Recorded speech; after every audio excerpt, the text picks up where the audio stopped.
ಸರ್ಕಾರದ 5 ಗ್ಯಾರಂಟಿ ಯೋಜನೆಗಳಿಗೆ ಪರಿಶಿಷ್ಟ ಜಾತಿ ಪರಿಶಿಷ್ಟ ಪಂಗಡ ಹಣ ಮೀಸಲಾಗಿತ್ತಲ್ಲ ಅದನ್ನು ಯೋಜನೆಗಳಿಗೆ ಬಳಸಿ ದುರುಪಯೋಗ ಮಾಡ್ತಾ ಇದ್ದೀರಿ ಅನ್ನೋದು ಅವರು ಗಮನ ಸೆಳೆಯುವ ಸೂಚನೆ ಉದ್ದೇಶ. ಈ ಗಮನ ಸೆಳೆಯುವ ಸೂಚನೆಯಲ್ಲಿ ಈ ಸದನದಲ್ಲಿ ಮತ್ತು ಬೆಳಗಾಂ ಸದನದಲ್ಲಿ ವಿವರವಾಗಿ ಚರ್ಚೆ ನಡೆದಿದೆ. ಉತ್ತರವನ್ನು ನಾನು ಕೊಟ್ಟಿದ್ದೀನಿ, ಮುಖ್ಯಮಂತ್ರಿಗಳು ಕೊಟ್ಟಿದ್ದಾರೆ, ನಮ್ಮ ಇತರ ಸದಸ್ಯರುಗಳು ಕೊಟ್ಟಿದ್ದಾರೆ. ಆ ಕಡೆ ಮಾನ್ಯ ಸದಸ್ಯರು ಕೂಡ ಚರ್ಚೆಯಲ್ಲಿ ಭಾಗವಹಿಸಿ ಇದರ ಉದ್ದೇಶವನ್ನ ಸರ್ಕಾರದಿಂದ ಕೇಳಿ ಅವರು ಇಲ್ಲ ನೀವು ದುರುಪಯೋಗ ಮಾಡ್ಕೊತಾ ಇದ್ದೀರಿ, ಅನ್ಯ ಉದ್ದೇಶಕ್ಕೆ ಬಳಸ್ಕೊತಾ ಇದ್ದೀರಿ ಅಂತ ಹೇಳಿ ಪದೇ ಈ ಪ್ರಶ್ನೆಯನ್ನ ಕೇಳ್ತಾನೇ ಇದ್ದಾರೆ. ಈ ಕಾಯ್ದೆಯ ಮೂಲ ಉದ್ದೇಶವನ್ನ ಬೆಳಿಗ್ಗೆ ನಮ್ಮ ಮುಖ್ಯಮಂತ್ರಿಗಳು ಉತ್ತರ ಕೊಡುವಾಗ ಹೇಳಿದ್ದಾರೆ. ಮತ್ತೆ ಅದರ ವಿವರಣೆ ಅಗತ್ಯ ಇಲ್ಲ ಅಂತ ಅನ್ಕೊಂಡಿದ್ದೀನಿ. ಹಿಂದೆ ಕೇಂದ್ರ ಸರ್ಕಾರ ಅಥವಾ ದೇಶದ ಬೇರೆ ಬೇರೆ ರಾಜ್ಯ ಸರ್ಕಾರಗಳು ಕರ್ನಾಟಕ ಸರ್ಕಾರವನ್ನು ಸೇರಿ ಬಜೆಟ್ ಅನ್ನು ತಯಾರು ಮಾಡುವಾಗ ಸಮಾಜ ಕಲ್ಯಾಣ ಇಲಾಖೆಗಳಿಗೆ ಮತ್ತು ಇತರ ಇಲಾಖೆಗಳಿಗೆ ಈ SCP TSP ಹಣನ ಯೋಜನೆಗಳಿಗೆ ಕೊಡ್ತಾ ಇದ್ರು. ಆ ಯೋಜನೆಗಳನ್ನು ತಯಾರು ಮಾಡುವಾಗ ಸಾಮಾನ್ಯ ಯೋಜನೆಗಳಲ್ಲಿ SCP TSPಯ ಭಾಗದ ಹಣವನ್ನ ಆ ವರ್ಗಗಳ ಜನರ ಅಭಿವೃದ್ಧಿಗೆ ಆ ಇಲಾಖೆಯ ಕಾರ್ಯಕ್ರಮಗಳಿಗೆ ಸೀಮಿತವಾಗಿ ಬಳಸಲಿಕ್ಕೆ ಇದರ ಉಪಯೋಗ ಆಗ್ತಾ ಇತ್ತು. ಈ ಯೋಜನೆಯನ್ನ ಅನ್ಯ ಉದ್ದೇಶಕ್ಕೆ ಅನ್ಯರಿಗೆ ಕೊಡಲಿಕ್ಕೆ ಕಾನೂನಿನಲ್ಲಿ ಅವಕಾಶ ಇಲ್ಲ. ಆ ಕಾಯ್ದೆ ಇಲ್ಲದೇ ಇದ್ದಾಗಲೂ ಅವಕಾಶ ಇರಲಿಲ್ಲ, ಈಗಲೂ ಕೂಡ ಅವಕಾಶ ಇಲ್ಲ. ಭಾರತದ ನೀತಿ ಆಯೋಗ ಏನ್ ಹೇಳಿದೆ ಅಂದ್ರೆ ಮಾರ್ಗಸೂಚಿಗಳಂತೆ SCP TSP ಅನುದಾನವನ್ನು ವಿವಿಧ ಇಲಾಖೆಗಳ ಸಾಮಾನ್ಯ ಯೋಜನೆಗಳಲ್ಲಿ ಪರಿಶಿಷ್ಟ ಜಾತಿ ಪರಿಶಿಷ್ಟ ಪಂಗಡದವರಿಗೆ ಶೇಕಡಾವಾರು ಅನುದಾನ ಹಂಚಿಕೆ ಮಾಡೋದಕ್ಕೂ ತಿಳಿಸಲಾಗಿರುತ್ತದೆ. ನೀತಿ ಆಯೋಗ SCP TSP ಹಣನ ಯೋಜನೆಗಳನ್ನು ಮಾಡುವಾಗ ಆ ಯೋಜನೆಯಲ್ಲಿ ಇರತಕ್ಕಂಥ SC ST ಜನಸಮುದಾಯ 2011ನೇ ಸೆನ್ಸಸ್ ಪ್ರಕಾರ ಏನಿದೆ ಅವರಿಗೆ ಮಾತ್ರ ಬಳಸಬೇಕು ಅಂತ ಹೇಳಿ ಭಾರತದ ನೀತಿ ಆಯೋಗ ಇದೆ. ಅದೇ ಮಾರ್ಗಸೂಚಿಯ ಕೆಳಗಡೆ ಭಾರತ ಸರ್ಕಾರ ಕೂಡ ತನ್ನ ವಿವಿಧ ಯೋಜನೆಗಳಿಗೆ ಈ ಹಣನ ಸಾಮಾನ್ಯ ಯೋಜನೆಗಳನ್ನು ಮಾಡುವಾಗ SCP TSP ಹಣದಲ್ಲಿ ಆ ವರ್ಗಗಳ ಆ ಫಲಾನುಭವಿಗಳ ಯೋಜನೆ ಇರಬಹುದು, ವ್ಯಕ್ತಿಗತವಾದಂಥ ಕಾರ್ಯಕ್ರಮಗಳನ್ನು ಅದನ್ನು ಕೊಡ್ತಕ್ಕಂಥದ್ದು ವಾಡಿಕೆ. ಆಂಧ್ರದಲ್ಲಿ ಅನ್ಡಿವೈಡೆಡ್ ಆಂಧ್ರ ಪ್ರದೇಶದಲ್ಲಿ ಮೊದಲನೇ ಬಾರಿಗೆ ಈ ಒಂದು ಕಾಯ್ದೆ ಜಾರಿಗೆ ಬಂತು. 2008-9ನೇ ಇಸ್ವಿನಲ್ಲಿ ಅಲ್ಲಿ ಜಾರಿಗೆ ಬಂತು. ಆ ಕಾಯ್ದೆನಲ್ಲಿ SC ST ಜನಸಂಖ್ಯೆಗೆ ಅನುಗುಣವಾಗಿ ಯೋಜನಾ ಗಾತ್ರದಲ್ಲಿ ಹಣವನ್ನು ನಿಗದಿ ಮಾಡಿ ಯೋಜನೆಗಳನ್ನ ಕಾರ್ಯಕ್ರಮಗಳನ್ನ ಮಾಡುವಾಗ ಆ ಸಮುದಾಯಗಳಿಗೇನೆ ಈ ಹಣನ ವಿನಿಯೋಗಿಸಬೇಕು ಅಂತ ಹೇಳಿ ಆ ಕಾಯ್ದೆಯಲ್ಲಿ ಹೇಳಿದೆ. 2013ನೇ ಇಸ್ವಿನಲ್ಲಿ ಕರ್ನಾಟಕದಲ್ಲಿ ಕಾಂಗ್ರೆಸ್ ಸರ್ಕಾರ ನಮ್ಮ ಮುಖ್ಯಮಂತ್ರಿಗಳಾದಂಥ ಅಂದಿನ ಮುಖ್ಯಮಂತ್ರಿಗಳು ಇಂದಿನ ಮುಖ್ಯಮಂತ್ರಿಗಳು ಈ ಕಾಯ್ದೆಗೆ ಒಂದು AP ಆಕ್ಟ್ 2013ರಲ್ಲಿ ನಮ್ಮ ಮುಖ್ಯಮಂತ್ರಿಗಳು ಕಾಯ್ದೆಯನ್ನು ತಂದು ಆಂಧ್ರ ಪ್ರದೇಶದ ಕಾಯ್ದೆಗಿಂತ ಹೆಚ್ಚು ಶಕ್ತಿಯುತವಾದಂಥ ಕಾಯ್ದೆಯನ್ನು ನಾವು ಮಾಡಿದ್ವಿ. ಆಂಧ್ರ ಪ್ರದೇಶದ ಕಾಯ್ದೆಯಲ್ಲಿ ನಾನ್ ಲ್ಯಾಪ್ಸಬಲ್ ಮತ್ತು ಪೀನಲ್ ಕ್ಲಾಸ್ ಇರಲಿಲ್ಲ. ಆಂಧ್ರ ಪ್ರದೇಶ ಕಾಯ್ದೆನಲ್ಲಿ ಯಾರಾದರೂ ದುರುದ್ದೇಶದಿಂದ ಹಣನ ದುರುಪಯೋಗ ಮಾಡ್ಕೊಂಡ್ರೆ 6 ತಿಂಗಳ ಕಾಲ ಜೈಲಿರಬೇಕು. ಆ ಥರ ಪೀನಲ್ ಕ್ಲಾಸ್ ಮಾಡಿದ್ರು. ಈ ಕಾಯ್ದೆಗೆ ಟೀತ್ ಕೊಟ್ಟಿದ್ದೀವಿ. It's a very, very powerful act in the entire country as per the SCs and STs Act is concerned. As per the expenditure of the SC, ST programs are concerned. ಅಷ್ಟು powerful ಕಾಯ್ದೆ ಇದು. ಅಂತ ಕಾಯ್ದೆಯನ್ನು ಮಾಡಿ ಯೋಜನಾ ಗಾತ್ರಕ್ಕೆ ಅನುಗುಣವಾಗಿ 2014-15ರಿಂದ ನಾವು ಈ ಯೋಜನೆಗಳನ್ನು ಕೊಡ್ತಾ act 7A, B, C, D ಅಂತ ಹೇಳಿ 4 ವಿಭಾಗಗಳನ್ನು ಮಾಡಿ ನೇರ ಫಲಾನುಭವಿ ಇರ್ಬೋದು, ಆರೋಗ್ಯ, ಶಿಕ್ಷಣ, ಇತರ ಯೋಜನೆ ಇರ್ಬೋದು, ವಿವಿಧ ಇಲಾಖೆಗಳ ಸಾಮಾನ್ಯ ಕಾರ್ಯಕ್ರಮಗಳಿರ್ಬೋದು. ಇದನ್ನು ಕೊಡುವಾಗ ಈ ಹಣದಲ್ಲೇ ಆ ವರ್ಗದ ಜನರಿಗೆ ಮಾತ್ರ ಕೊಡಬೇಕು ಅಂತ ಹೇಳಿ ಈ ಕಾಯ್ದೆಯನ್ನು ಜಾರಿ ಮಾಡಿ ನಡ್ಕೊಂಡು ಬರ್ತಾ ಇದೆ. ಮನೆ ಅಧ್ಯಕ್ಷರೇ, 7D ಅಂದ್ರೆ ಡೀಮ್ಡ್ ಎಕ್ಸ್ಪೆಂಡಿಚರ್. ಡಿವಿಸಿಬಲ್ ಕಮ್ಯುನಿಟೀಸ್ ಅಂದ್ರೆ ಒಂದು ಸಮುದಾಯ ಇರ್ತದೆ, ಅಲ್ಲಿ ಕಣ್ಣು ಕಾಣಲ್ಲ, ಎಸ್ ಇದಾರೋ ಇಲ್ವೋ ಗೊತ್ತಿರಲ್ಲ.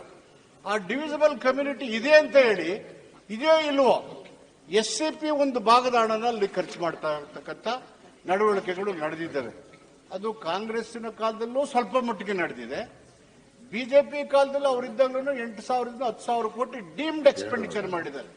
ಈ ಡೀಮ್ಡ್ ಎಕ್ಸ್ಪೆಂಡಿಚರ್ಗೆ 5%ರಿಂದ 8%ರವರೆಗೆ ಡೀಮ್ಡ್ ಎಕ್ಸ್ಪೆಂಡಿಚರ್ ಹಣವನ್ನ ಸರ್ಕಾರಗಳು ಬಳಸಿರ್ತಕ್ಕಂಥದ್ದು ನಮ್ಮ ಸರ್ಕಾರಕ್ಕೆ, ನಮ್ಮ ಮುಖ್ಯಮಂತ್ರಿಗಳ ಗಮನಕ್ಕೆ ಬಂದಾಗ ಮುಖ್ಯಮಂತ್ರಿಗಳು ಕಳೆದ ವಿಧಾನಸಭೆ ಅಧಿವೇಶನದಲ್ಲಿ ಡೀಮ್ಡ್ ಎಕ್ಸ್ಪೆಂಡಿಚರ್ನ ತೆಗೆದುಹಾಕಿದ್ರು.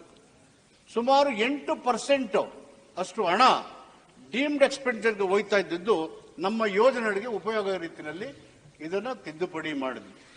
ಮತ್ತು ಗ್ಯಾರಂಟಿ ಯೋಜನೆಗಳು ಇರುವಾಗ ಯಾವ್ಯಾವ ಇದಾವೆ ಇಲಾಖೆಗಳು, ಸುಮಾರು 34 ಇಲಾಖೆಗಳಿಗೆ ಈ ಒಂದು SCP TSP ಹಣನ ವಿವಿಧ ಇಲಾಖೆಗಳಿಗೆ ಹಂಚ್ತೀವಿ.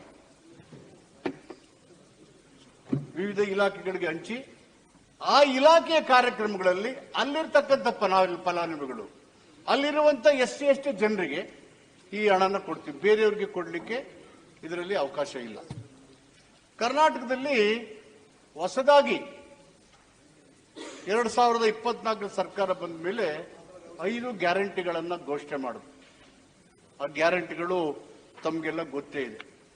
ಆ ಗ್ಯಾರಂಟಿಗಳನ್ನು ಮಾಡುವಾಗ, ಆ ಯೋಜನೆಗಳನ್ನು ಮಾಡುವಾಗ, ಆ ಯೋಜನೆಗಳಿಗೆ under 7C there is a provision.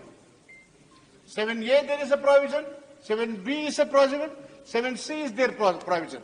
7D is being removed from the act.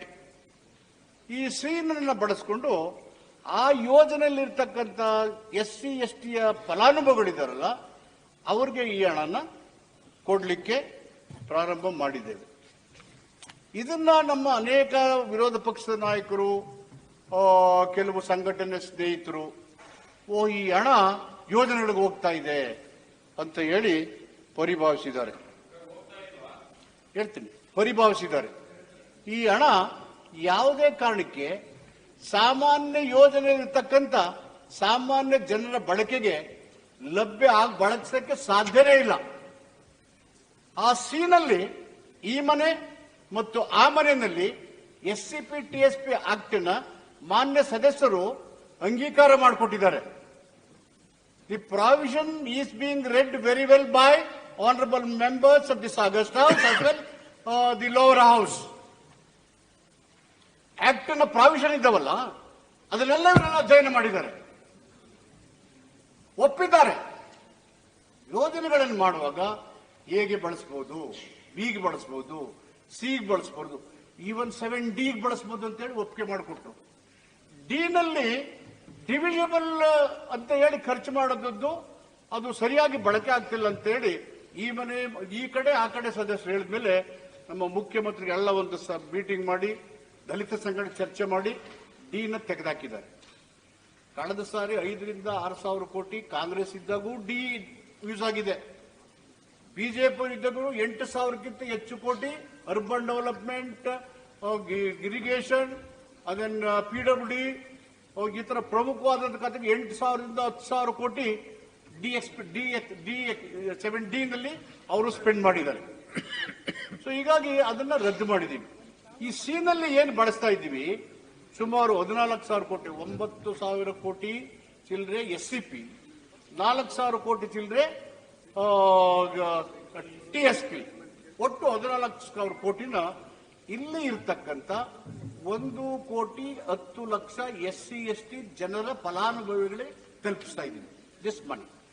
ಈ ಒಟ್ಟಾರೆ ಯೋಜನೆಗಳಿಗೆ ಏನಿದೆ ಗ್ಯಾರಂಟಿಗಳಿಗೆ 58ರಿಂದ 59,000 ಕೋಟಿ ಖರ್ಚು ಮಾಡ್ತಾ ಇದ್ದೀವಿ. 58-59,000ಗೆ ಇದನ್ನ ಅವ್ರಿಗೆ ಸೇರಿಸ್ಕೊಡ್ತಾ ಇಲ್ಲ. 2000 ಸೆನ್ಸಸ್ ಪ್ರಕಾರ 17.15 SC ಪಾಪ್ಯುಲೇಷನ್, 6.95% ST ಪಾಪ್ಯುಲೇಷನ್ ಫಲಾನುಭವಿಗಳು ಏನಿದೆ ಅವ್ರಿಗೆ ಮಾತ್ರ ಇಲ್ಲಿ ಕೊಡ್ಲಿಕ್ಕೆ ಉಪಯೋಗಿಸ್ತಾ ಇದ್ದೀವಿ. The act provides to make use of this act money that is being provided to that beneficiaries, nobody else. ಇದನ್ನ ಇವರು ಯಾವ ತರ ತಿಳ್ಕೊಳ್ತಿದ್ರು, ಎಲ್ಲ ಇದ್ದಿದ್ದೆಲ್ಲ ಕೊಟ್ಬಿಟ್ರು ಅಂತ ಗೊತ್ತಿಲ್ಲ. ತಮ್ಗೆ ಗೊತ್ತಿರ್ಬೋದು, by and large SC ST ಫ್ಯಾಮಿಲಿಗಳು ನಿರ್ದಿಷ್ಟವಾದಂತ ಮಾಸಿಕ ಆದಾಯನೇ ಇಲ್ಲ, ಹಂಗ್ ಬದುಕ್ತಾ ಇದ್ದಾವೆ. Hand to mouth every day, going to the field and working. ನಾವು ಪ್ರಿಯಾಂಬಲ್ ಓದ್ತಿದ್ದೀವಲ್ಲ ಮಾನ್ಯ ಅಧ್ಯಕ್ಷರೇ, ಏನ್ ಹೇಳ್ತೀವಿ? ನಮಗೆ ಸ್ಥಾನಮಾನ ಕೊಡಿ, ಘನತೆ ಕೊಡಿ, ಅವಕಾಶ ಕೊಡಿ, ಸಮಾನತೆ ಕೊಡಿ ಅಂತ ಹೇಳ್ತಿದ್ವಿ. Why this act is been brought into force effect? This is based on the constitutional provision. ನಮ್ಮ ದೇಶದ ಸಂಪತ್ತನ್ನು ಎಲ್ರಿಗೂ ಹಂಚಿ ಅಂತ ಹೇಳೋದು ಕಾನ್ಸ್ಟಿಟ್ಯೂಷನ್ಲಿ. Based on that this act is been brought in. So ಇದನ್ನೆಲ್ಲ ಮಾಡಿದ ಮೇಲೆ ಇಲ್ಲಿ ಈ ಹಣವನ್ನ ಅನ್ಯರಿಗೆ ಅನ್ಯ ಉದ್ದೇಶಕ್ಕೆ ಬಳಸ್ತಕ್ಕಂಥ ಪ್ರಮೇಯ ಇಲ್ವೇ ಇಲ್ಲ, ಬಳಸೋದು ಇಲ್ಲ, ಬಳಸಕ್ಕೆ ಬಿಡೋದು ಇಲ್ಲ. ಇವೆಲ್ಲವನ್ನ ಚರ್ಚೆ ಮಾಡಿ ಈ ಮನೆ ಸದಸ್ಯರು ಆ ಮನೆ ಸದಸ್ಯರು ಒಪ್ಪಿ ಅಂಗೀಕರಿಸಿಕೊಂಡಿರ್ತಕ್ಕಂಥ ಕಾಯ್ದೆ ಇದು. ಈ ಕಾಯ್ದೆಯ ಉದ್ದೇಶದ ವಿರುದ್ಧವಾಗಿ ಒಂದು ನಯಾ ಪೈಸೆ ಕೂಡ SC ST ಫಲಾನುಭವಿಗಳಿಗಿನ್ನ ಹೊರತುಪಡಿಸಿ ಅನ್ಯರಿಗೆ ಉಪಯೋಗಿಸಲಿಕ್ಕೆ ಸಾಧ್ಯವಿಲ್ಲ, ಅದಕ್ಕೆ ಉಪಯೋಗ ಮಾಡಲಿಕ್ಕೆ ಬಿಡೋದಿಲ್ಲ. ಈ ಸ್ಪಷ್ಟತೆಯನ್ನು ಮಾನ್ಯ ಸದಸ್ಯರು ತಿಳ್ಕೋಬೇಕು ಅಂತೇಳಿ ಅತ್ಯಂತ ಕಳಕಳಿಯಿಂದ ಮನವಿ ಮಾಡಿ ಇದನ್ನು ಸ್ಪಷ್ಟತೆ ಕೊಡಲಿಕ್ಕೆ ಬಯಸ್ತೇನೆ ಮಾನ್ಯ ಅಧ್ಯಕ್ಷ.